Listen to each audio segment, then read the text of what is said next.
Welcome everyone to this month's Astrocolorscope. My name's Elizabeth Harper. My website is sealedwithlove.com.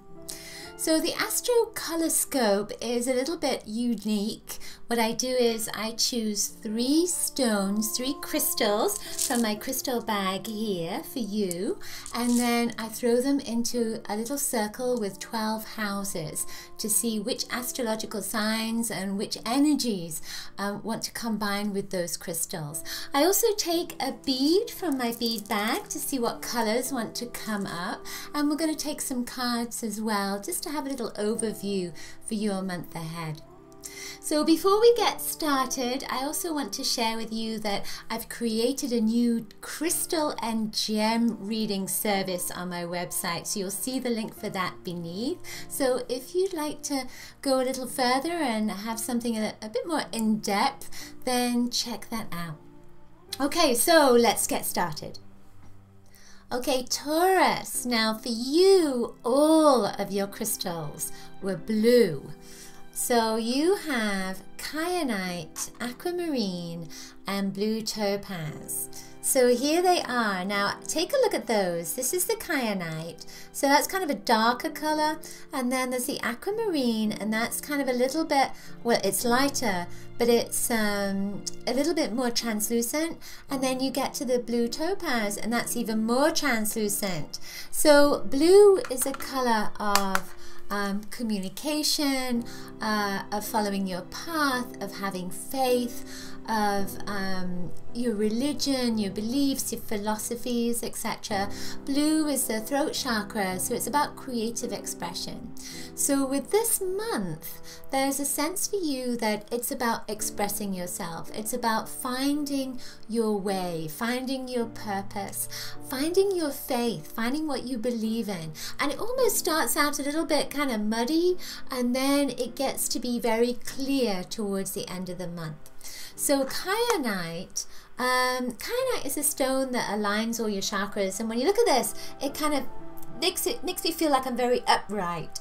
So there's a sense for you that you're getting all your ducks in a row. This went into your first house, so it's almost like you're tidying yourself up, or cleaning up your image, or you're letting go of something that has been a habit, a routine, and it's time to change it. So there's a sense of that that kyanite is kind of giving you that reason to be, that reason to be proud of yourself, that kind of sense to it. This is a beautiful kind of slate color as well. So I almost feel like writing is coming into this too with that first house. You may start a journal, or you may start writing proposals, or job applications, or letters, that kind of thing. There's a sense of more writing that's coming in. Aquamarine went into your fourth house, and you know, aquamarine, there is a sense of protection with this. It's a mariner's stone. It's a stone of courage. So in the fourth house, with your home, with your house, I always feel like this is about clearing things out. There's a sense of, you know, you might trip over things. There's too much stuff that's around you, or it's untidy, or something like that. There's a sense of needing to change something in your environment, in your home.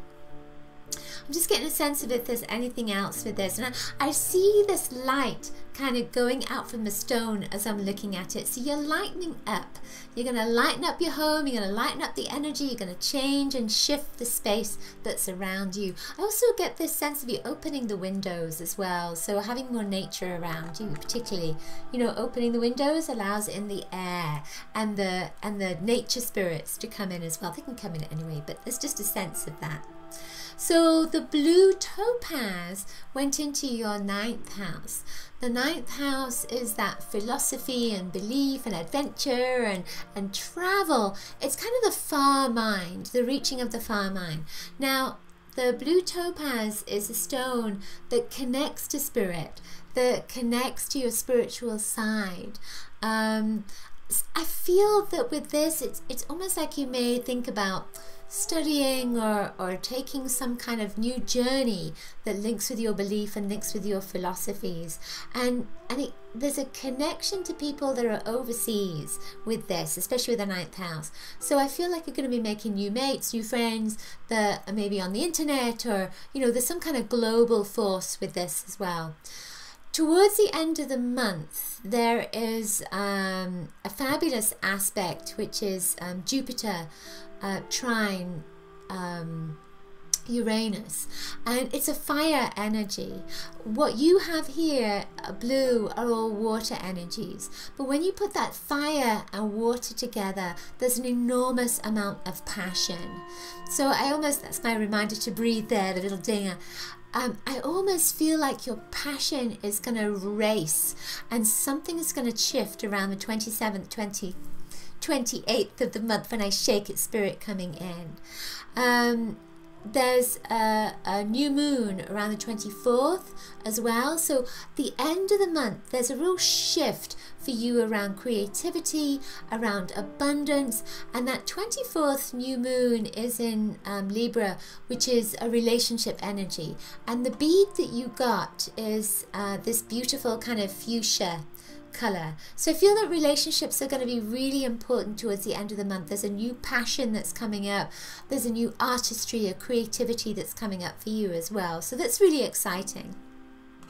The stones are one thing, but we have cards as well. So we have a little devil card. Devil is lived backwards, just energy in reverse. So this says discouragement, and the angel to balance it is adventure. So what I feel with this is that something like a planned trip or a meeting may not happen, or it's delayed in some way, but I feel that the adventure card is coming in to say take advantage of the extra time, because there's going to be an extra adventure for you. So make another plan. Don't worry about anything that has been delayed or stopped, or I can't think of the words, didn't happen for you, because there's a new adventure that's coming up for you, and it's just to focus on the adventure when something doesn't happen that you expected to happen. So let's see what your additional card is as well. Let's take it off the top. So you get, oh my, you get the death card. Now death is transformation. So take a look at that card and see what you most focus on, and then ask, what does that mean? Just see what you most focus on. It might be one of the images, the colors, it could be an action that's happening in the card. When I look at this, I see all of that blue. So I feel as if, you know, your creativity, your communication, etc., something is changing around that for this month.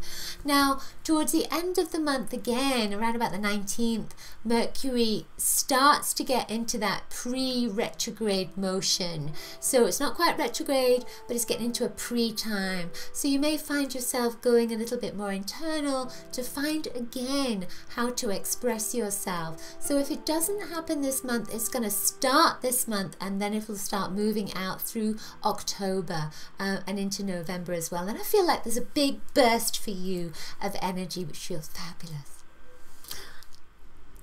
Okay, that's it for this month's Astrocolorscope. Hope you've enjoyed it. Do remember to pick up your free colour kit. You'll see the link below. Also remember to check out my new service, Colour Gem Readings. And if you've enjoyed the Astrocolorscope, please share it with your community and leave a comment below if the messages resonated for you. Lots of coloricious blessings to you. See you next month. Bye.